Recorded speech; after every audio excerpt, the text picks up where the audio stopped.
Well, hey, Lifehouse Church family, I want to say a big thank you to each one of you, and especially if you were able to join us at a recently completed vision and prayer event that we held on October 16th right here in this auditorium. I want to say thank you for your prayers, your participation, and for just your thoughtful feedback at that event. You know, I'm especially excited for what God is doing in the midst of our church community, but it wouldn't be possible without you and without all the leaders and volunteers that have been a part of what God is doing. And I want to say a special thank you to Gary and Debbie Cheris, who are helping to organize this event and the one that we're going to be hosting on December 13th, and more of that in just a second.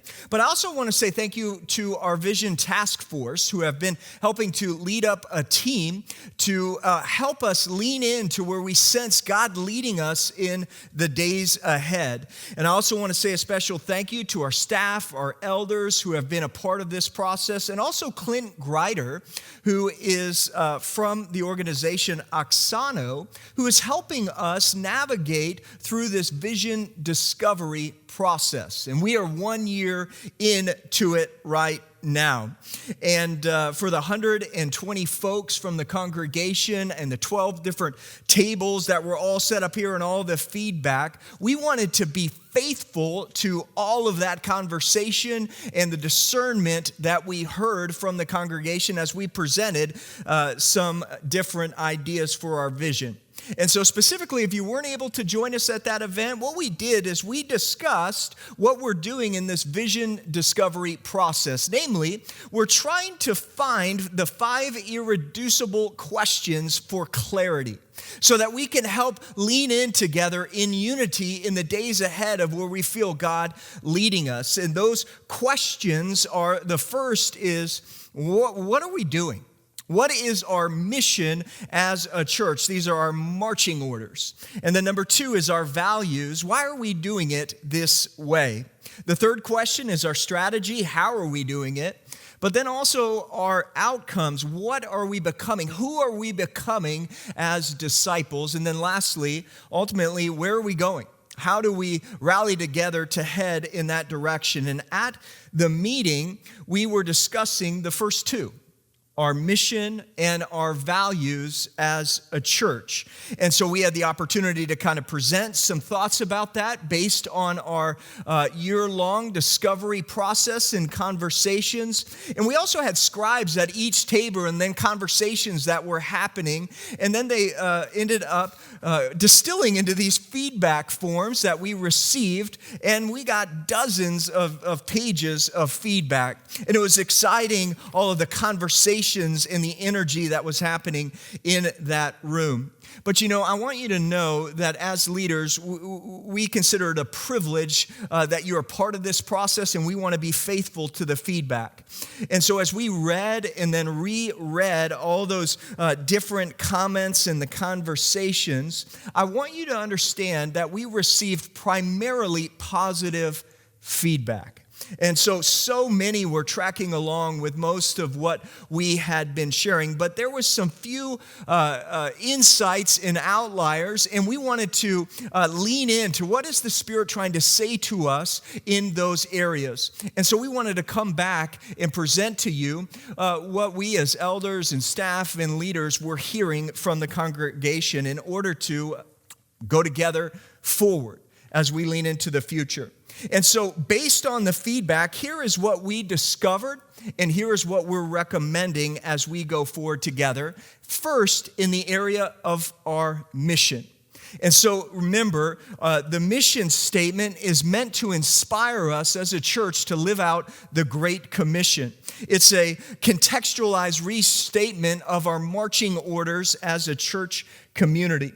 And so we stated it as giving our lives to lead others to full life in Jesus. And many really understood that and resonated with that idea of us living out the Christian life in service and in giving to others. But you know, we received a fair amount of feedback around the word lead. And as we began to peel that back, what we were understanding is that not everyone sees themselves as a leader. And not only that, sometimes it can come across maybe a little bit more heavy-handed in leading others. And that's not at all what we wanted to communicate. And so what we actually were sensing is we need to change that word lead to guide, so that it gives more of the image of coming alongside others. And the idea of this being a journey that we are traveling together. And so we wanted to change that word from lead to guide. And so our mission statement going forward is what you see up here, giving our lives to guide others to full life in Jesus. And I just want you to think about that, full life.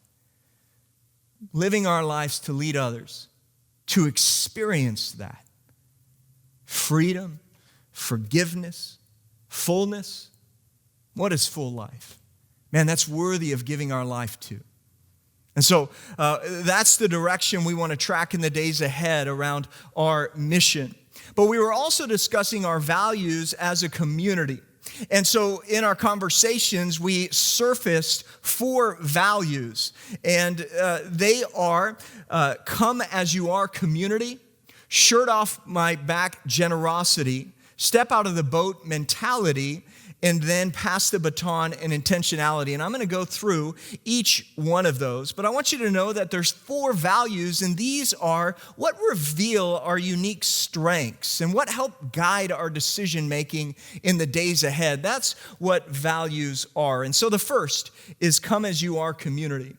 And what we're saying there is that we want to live open-handedly, warmly welcoming all who are on this journey together. And as we shared that, we had actually put down the verse Matthew 25. And it's the passage about the sheep and the goats and how Jesus will reward those who are living in line with that verse. But the more we heard feedback, we were realizing that it's not accurately communicating welcoming, that idea of warmly welcoming. And so as we were tracking through the Gospel of Luke, we actually uncovered the perfect verse there, which is Luke 15. And it's verses 1 through 2 as it shows Jesus was welcoming sinners and eating with them. And so, man, it was just such a better verse. And so we're so appreciative for that feedback. And we've made that change there as well. And so this is totally a value that we desire to see, that we would be welcoming people at all different spectrums on their faith journey and that they would be safe here. Our second value is shirt off my back generosity. I'm telling you, there was so much resonance in the room and in the feedback around this value, from foreign mission to the way we reach out in local outreach to how we're serving this community. People could see and understand that we're willing to share what God has given us. And so we were really affirmed in that we want to give God our best and then trust Him with all the rest. But we did receive a fair amount of good feedback on the next value, which is step out of the boat mentality. And just to be transparent, this is a value that is more aspirational than actual. It's one we want to continually live into, realizing we have a fair amount of room to grow in it. But everyone was resonating around that idea that we want to be faith-filled. We want to risk comfort to pursue God's calling on our lives. But there was so much wisdom shared around this idea. We had originally said instead of courageously, but rather radically risking comfort. And there's a certain cadence with that word radical and risking, but yet it can kind of almost indicate the idea of foolishly or on a whim that we are pursuing. And that's not at all what we're trying to communicate. We want to communicate courageousness, boldness, and reaching out to others and moving into what God has for us in the future. You know, we also received a good amount of feedback on the verse that tied into this, and we had originally listed Hebrews 12, 1 through 2. But folks were indicating that that's really a faith verse and talking about how we can pursue faith. But this one's talking about courage and stepping out of the boat. And as we searched the scripture, it was Mark chapter 1 that indicated Jesus' initial call to the disciples, and how discipleship from the first to the last really is about stepping out of the boat. Jesus initially calls the fishermen to follow him. And then it is Peter in that classic example that steps out of the boat to follow Jesus when he calls him out of the boat into the storm and following him. And so it was a wonderful picture, and we're really grateful for that feedback. So we've noted that in Mark chapter 1 there, the verse. But the final value was pass-the-baton intentionality. And many resonated with this idea of passing our faith, sharing our faith with the next generation and with those in our family. But we received a good amount of feedback that we weren't clear enough or focused enough on that idea of family.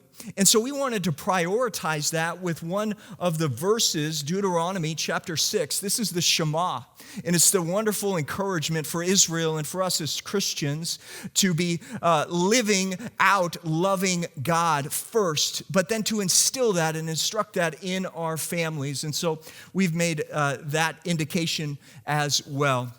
Church family, I am so excited for what God is doing in the midst of our community. And I want you just to imagine if we were living out all of these values and we were together unified in giving our lives to guide others to full life in Jesus. Can you imagine the impact in your family, in your friends, with your neighbors, with those that you meet in the streets, what God could do in the midst of our community and in the broader church community as well here in our neighborhood and around the world? It's exciting to think about. Well, you know, we're not done in this vision process. We want to invite you Tuesday, December 13th, to join us for our next vision and prayer night. And we're going to be filling out the sides of the frame, not only our mission and our values, but also our strategy about how we disciple others. And then as well, the outcomes, who we are becoming as Christians, as disciples. And then ultimately, we're going to be talking in the coming year about where God is leading us. But it's an exciting time. So thank you, church family, for being on this journey. We love you.